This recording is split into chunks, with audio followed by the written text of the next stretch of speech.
it's better if we pray first. Come on, let us pray for your hand and close your eyes.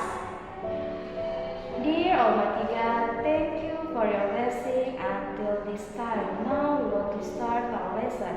Please open our heart and our mind so that we can receive the lesson well.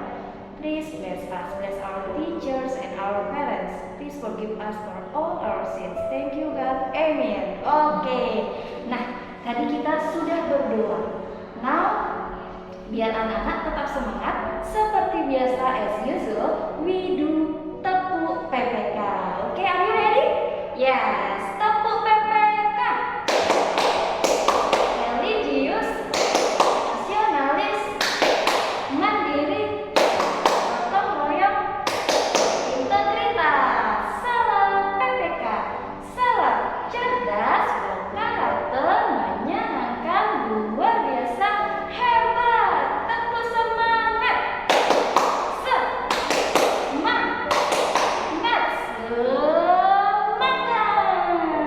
Salam literasi. Ayo membaca. Oke, very good. Nah, tadi sudah kita lakukan tepuk PPK. Oke, now it's time for you to watch this video. Oke students, nah hari ini kita masuk pada pembelajaran yang ketiga pada halaman 63. Nah di situ coba kamu perhatikan ada gambar warga masyarakat yang lagi kerja bakti anak-anak, di mana mereka juga melakukan yang namanya musyawarah. Nah dari sini kita dapat mengetahui bahwa sebagai warga masyarakat, mengikuti kegiatan musyawarah dan kerja bakti merupakan salah satu tanggung jawab masyarakat. Selain tanggung jawab, kita juga mempunyai hak dan kewajiban sebagai warga masyarakat. Apa itu hak? Hak berarti sesuatu yang mutlak menjadi milik seseorang dan penggunaannya tergantung kepada orang yang bersangkutan. Jadi, hak warga masyarakat adalah sesuatu yang mutlak menjadi milik seseorang yang berkedudukan sebagai warga masyarakat.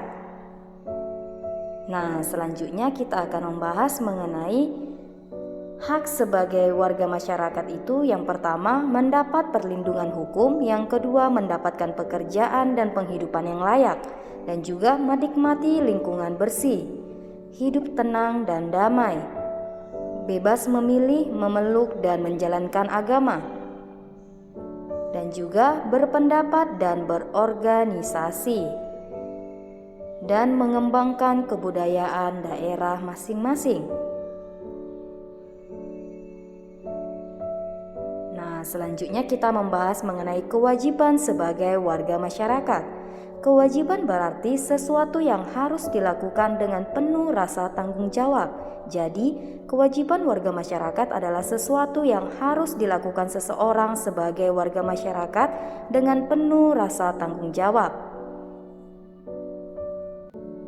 Nah, selanjutnya kita akan mengetahui bentuk-bentuk dari kewajiban sebagai warga masyarakat. Nah, di situ yang pertama mematuhi aturan atau norma yang berlaku dalam masyarakat. Yang kedua, menjaga ketenangan dan ketertiban lingkungan masyarakat. Yang ketiga, menghormati tetangga di lingkungan tempat tinggal. Dan yang keempat, membantu tetangga yang terkena musibah. Yang kelima, menjaga kebersihan lingkungan dan tempat tinggal. Mengikuti kegiatan yang ada di lingkungan RT, RW, atau desa setempat, misalnya kegiatan kerja bakti, gotong royong, dan musyawarah warga masyarakat setempat. Seperti yang dilakukan di awal wacana dalam buku kita tadi, anak-anak. Nah, anak-anak, selanjutnya kita akan membahas mengenai pengelolaan ekonomi. Adapun jenis pengelolaan ekonomi tersebut yaitu dikelola sendiri ataupun kelompok. Nah, di sini kita akan membahas usaha yang dikelola sendiri. Usaha yang dikelola sendiri disebut usaha perorangan. Usaha ekonomi ini memiliki modal terbatas dan biasanya dikelola secara sederhana. Contoh usaha ekonomi perorangan adalah sebagai berikut. Nah, yang pertama usaha pertanian, yang kedua usaha perdagangan, yang ketiga usaha jasa, dan yang keempat industri kecil. Nah, selanjutnya kita akan membahas mengenai jenis usaha ekonomi yang dikelola kelompok. Usaha ekonomi ini dikelola secara bersama, baik modal, pengelolaan, maupun keuntungan. Contoh usaha ekonomi dikelola kelompok antara lain sebagai berikut. Nah, yang pertama firma, yang kedua persekutuan komanditer ataupun CV, yang ketiga perseroan terbatas atau PT, yang keempat badan usaha milik negara atau BUMN, dan juga koperasi. Nah, itu dia beberapa usaha yang dikelola oleh kelompok.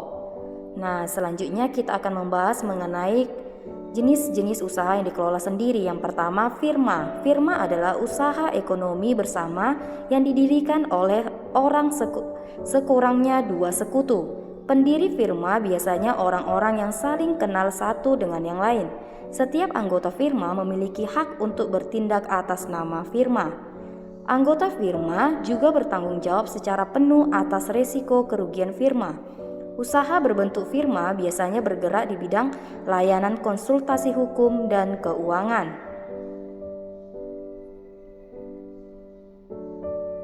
Nah, yang kedua, persekutuan komanditer ataupun CV. Persekutuan komanditer ataupun CV didirikan oleh sekurangnya 2 orang yang menyetorkan modal. Pada CV terdapat 2 jenis sekutu, yaitu sekutu aktif dan juga sekutu pasif. Sekutu aktif berperan sebagai investor dan pengelola CV, sedangkan sekutu pasif berperan sebagai investor tanpa terlibat dalam pengelolaan CV. Nah, itu dia perbedaannya ya anak-anak. Oke, selanjutnya kita masuk pada perseroan terbatas atau PT. Perseroan terbatas atau PT adalah usaha bersama yang modalnya berupa kumpulan saham.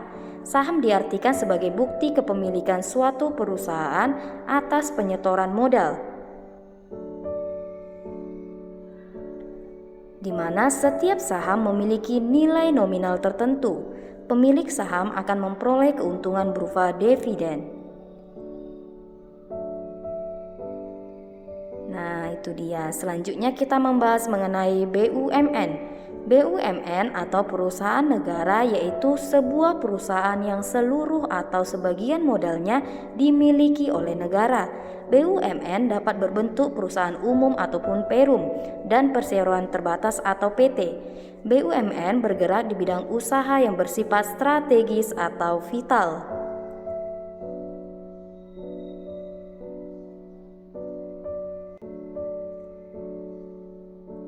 Adapun contoh BUMN antara lain PT Pertamina, PT KAI, PT PLN, PT Pos Indonesia, PT Garuda Indonesia, PT BNI, dan PT BRI.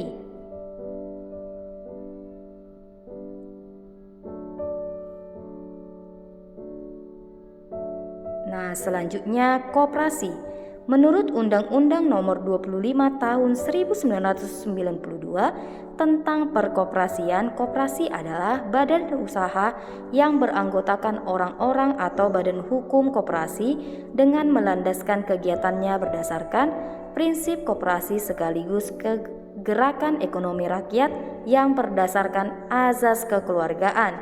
Koperasi bertujuan untuk menyejahterakan anggotanya. Nah, selanjutnya kita akan membahas mengenai bentuk-bentuk koperasi di Indonesia. Nah, yang pertama itu ada koperasi konsumsi, yang kedua koperasi simpan pinjam, dan juga koperasi produksi. Ada juga koperasi jasa, koperasi serba usaha. Nah, itulah bentuk-bentuk pengelolaan ekonomi yang dikelola sendiri anak-anak. Oke students, nah sekarang kita masuk pada pembelajaran yang keempat. Nah, di buku kamu coba perhatikan ada di situ sebuah cerita pendek atau cerpen. Nah, di sini cerita ini bercerita tentang tanggung jawab dalam keluarga. Nah, tanggung jawab ade. Nah, itu merupakan adalah judul dari wacana tersebut. Nah, di sini Miss Yesi akan membuat ringkasan dari cerpen tersebut.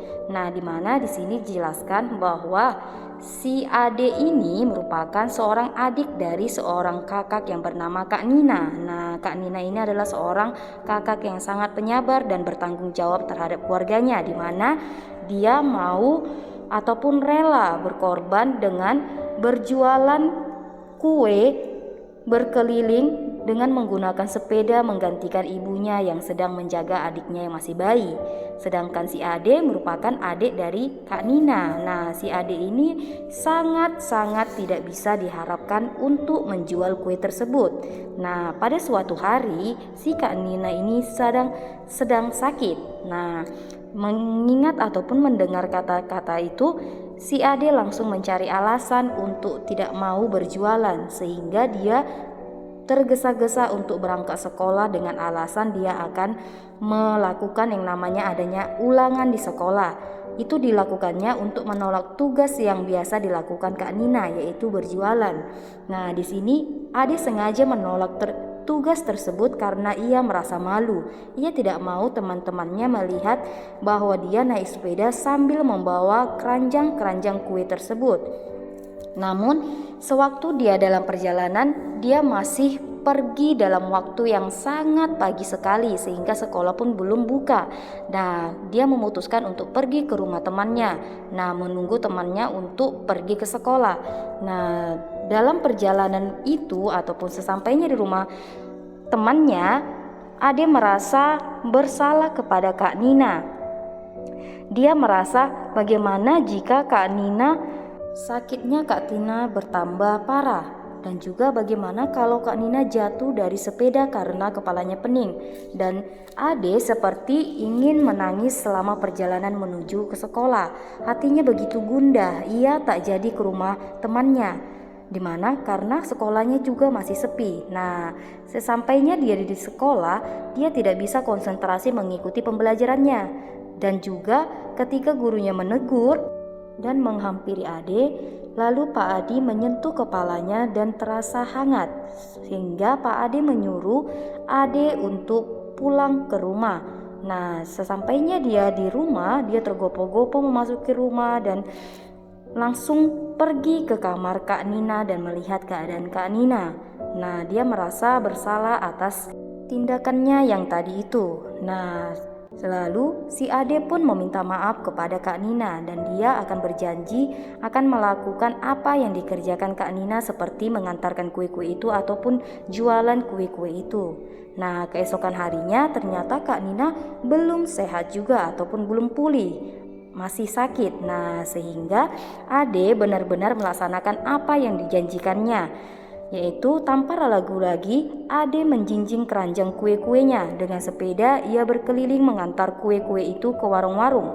Tak ada yang mengejek dan juga tak ada yang menggoda, dan juga dia tidak merasa malu, sehingga ini merupakan rasa tanggung jawab yang besar dari seorang anak yang bernama Ade. Nah, begitulah kisah cerita dari cerpen tersebut ya anak-anak. Nah, jadi dari cerpen ini kamu juga bisa mengambil hal-hal yang perlu kamu lakukan ataupun yang perlu kamu tiru ya anak-anak. Dan Miss mengharapkan semua anak-anak membaca cerpen tersebut, karena cerpen tersebut sangat bagus untuk kamu tiru dan kamu lakukan di kehidupan kamu sehari-hari ya anak-anak. Nah, selanjutnya kita akan membahas mengenai pengaruh kegiatan ekonomi terhadap kesejahteraan masyarakat. Kegiatan ekonomi adalah suatu kegiatan yang dilakukan manusia untuk memenuhi kebutuhan hidupnya. Kegiatan ekonomi meliputi kegiatan produksi, distribusi, dan juga konsumsi. Nah, kita akan membahas satu persatu mengenai kegiatan ekonomi tersebut. Nah, yang pertama, kegiatan produksi. Produksi adalah kegiatan menghasilkan barang dalam rangka memenuhi kebutuhan hidup. Nah, di sini contohnya yaitu pengrajin gerabah, di mana mengubah tanah liat menjadi berbagai bentuk gerabah. Orang yang melakukan kegiatan produksi disebut produsen. Kegiatan produksi berpengaruh terhadap kesejahteraan pemilik sumber daya ekonomi dan produsen. Bagi pemilik sumber daya ekonomi, adanya produksi memungkinkannya memperoleh balas jasa. Balas jasa berupa seperti sewa, bunga modal, ataupun gaji. Dengan balas jasa ini, pemilik sumber daya ekonomi dapat memenuhi kebutuhan hidup secara memuaskan. Sementara itu, bagi produsen, adanya proses produksi menyebabkan produsen memperoleh keuntungan. Selanjutnya, keuntungan tersebut digunakan untuk menjaga kelangsungan usaha dan memenuhi kehidupan kesehariannya. Ini dilakukan dalam upaya mencapai kesejahteraan hidup. Selanjutnya, distribusi. Distribusi adalah kegiatan menyalurkan hasil produksi dari produsen ke konsumen, di mana orang yang melakukan kegiatan distribusi disebut distributor. Bedakan ya anak-anak. Selanjutnya, konsumsi. Konsumsi adalah kegiatan menghabiskan atau mengurangi nilai guna barang dan jasa untuk memenuhi kebutuhan hidup. Adapun contoh dari kegiatan konsumsi yaitu di sini yaitu seperti kamu pergi ataupun membeli sesuatu di kantin sekolah. Yang gambar kedua, koperasi sekolah, di mana kamu bisa membeli berbagai alat tulis kamu. Dan yang ketiga, toko sepatu, kamu bisa membeli sepatu. Orang yang melakukan kegiatan konsumsi disebut konsumen. Okay students, that's all for our lesson today. Now to close our lesson, let us pray. Close your eyes and put your hand. Dear Almighty God, thank you for your blessing until this time. Now we have finished our lesson and we want to continue our activities again. Please bless us, bless our teachers and our parents and all of us. Please forgive us for all our sins. Thank you God, amen. Oke, anak-anak, tadi kita sudah berdoa. Jadi sekarang Miss Yesi berharap semua anak-anak kelas 5 tetap semangat, oke? Keep learning, tetap belajar. Saya